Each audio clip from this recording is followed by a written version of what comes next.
আপনারা তিরামিসু নামে কেক খাচ্ছেন, ওটা হচ্ছে আপনাকে একটা তিরামিসুর মোল্ডের ভিতরে কেক দিয়ে দিচ্ছে, ওটা আপনারা খাচ্ছেন, ওটা অ্যাকচুয়ালি তিরামিসু না। যে নাম দিয়ে সেল করতে পারে এটা কোনো সমস্যা না আমার, কিন্তু অ্যাকচুয়াল আপনি যদি যারা টেস্টটা জানে তারা ঠিকই আমারটা এসে খাচ্ছে বারবার এবং শেষ হয়ে যাচ্ছে।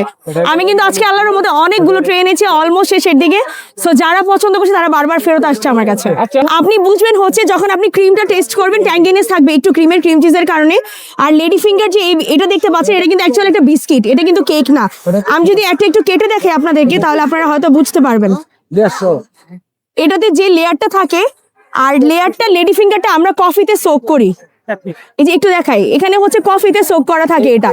সো লেডি ফিঙ্গার যে বিস্কিটটা যখন আমরা কফিতে সোক করি, এটা একদম সফট একটা স্পঞ্জের মতো হয়ে যায়। কিন্তু আপনারা যখন কেক হিসেবে এটা খাবেন, আপনারা দেখবেন লেয়ারে মোটা কেক, হুইপ ক্রিম দেওয়া, ওটা কখনোই তিরামিসু না, ওটা হচ্ছে কেক। আমার হাতে আছে ভাইয়া এখন সবচেয়ে ফেমাস তিরামিসু। এটা কিন্তু অ্যাকচুয়াল অথেন্টিক তিরামিসু, এটা কোনো কেক না, কারণ তিরামিসু হচ্ছে অ্যাকচুয়াল একটা ডেজার্ট, এটা কোনো কেক হয় না। সো এটার মাঝখানে কোনো কেকের লেয়ার পাবেন না, লেডি ফিঙ্গার পাবেন যেটা অথেন্টিক্যালি ইউজ করা হয়, এবং লেয়ারে ক্রিম চিজ ফ্রস্টিং আছে। আসলটাতে মাসকারপোনে চিজ ইউজ হয়, বাট ওটা অনেক এক্সপেন্সিভ, সো আমি ক্রিম চিজ দিয়ে এটা বানাচ্ছি।